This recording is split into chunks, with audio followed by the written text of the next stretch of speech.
మల్లెపువ్వు, మామిడి పండు ఈ రెండు ఎంతో అపురూపమైన అతిథులుగా సంవత్సరానికి ఒక్కసారి వచ్చి అంతే అపురూపంగా మాయమైపోతూ ఉంటాయి. వైశాఖం, జ్యేష్టం అంటే ఏప్రిల్, మే అంటే గుర్తొచ్చేది మామిడి పండు, మల్లెపూలు. తెలుగువారికి ఎంతో ఇష్టమైన పండు అంటే మామిడి పండు. అందున బంగినపల్లి, నూజివీడు రసాలు అంటే ప్రాణం పెట్టేస్తారనుకోండి. ఈ రోజుల్లో సీజన్ అనేది లేకుండా అన్సీజన్లో కూడా మామిడి పండ్లు దొరుకుతున్నాయి. కానీ సీజన్లో వచ్చే పండ్ల రుచే వేరు కదండి. ఏ సీజన్లో వచ్చే పండ్లు ఆ సీజన్లో తింటే ఎంతో ఆరోగ్యదాయకం కూడా. సీజన్లో ముందుగా ఏ పండు వచ్చినా అది భగవంతుడికి నైవేద్యం చేసుకొని ఆ తర్వాత ఇంట్లో వినియోగించుకోవడం నాకు మొదటి నుంచి అలవాటండి. ప్రతి సంవత్సరం లాగే ఈ సంవత్సరం కూడా ముందుగా ఆ భగవంతుడికి నివేదన చేసుకొని ఆ తర్వాత స్వామికి అభిషేకం చేసుకొని ఇంట్లో ప్రసాదం స్వీకరించాము. ఆ అభిషేకము మీరు కూడా చూసేయండి. ఈ సంవత్సరం మా ఇంటికి వచ్చిన మొదటి అతిథులుగా మామిడి పండు మొదట మా విజయ గణపతికి నివేదన చేసి తర్వాత మా స్వామివారికి అభిషేకం చేశాను. నమస్తే అండి, అనుశ్రీ థాట్స్కి స్వాగతం.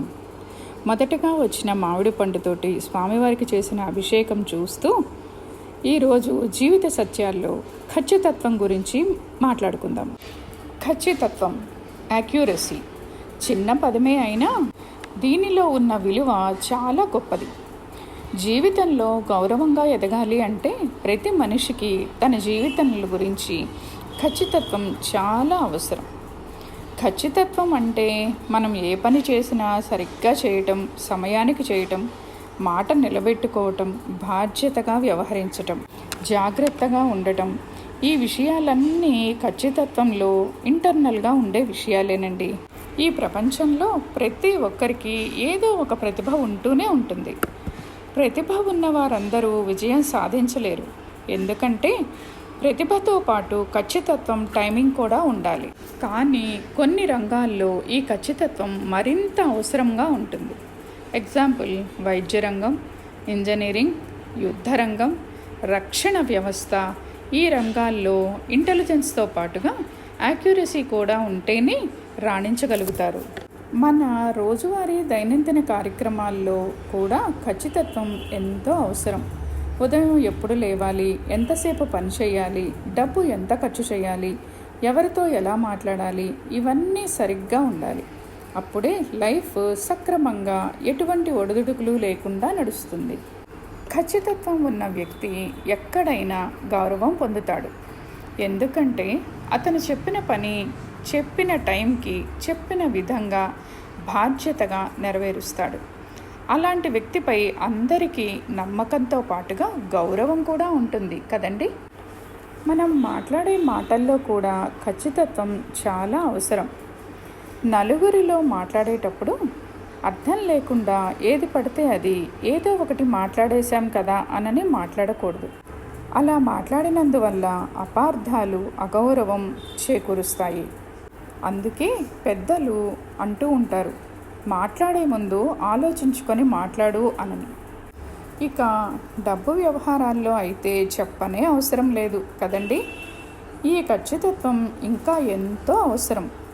ఎంత సంపాదించాలి, ఎంత ఖర్చు పెట్టాలి, ఎంత మిగిలింది, ఇది ఒక పద్ధతి ప్రకారం జరగకపోతే అప్పులు, ఇబ్బందులు తల ఎత్తి ఆ తర్వాత జీవితం దుర్భరమవుతుంది. ఒక గృహిణికి ఖచ్చితత్వం ఉంటే ఇంటి నిర్వహణలో క్రమశిక్షణ, ఇంటి ఖర్చులు, పిల్లల సంరక్షణ, సమయ పాలనలో పనులు పూర్తి చేయటం, దీనితో ఆ కుటుంబం సంతోషంగా ఉంటుంది.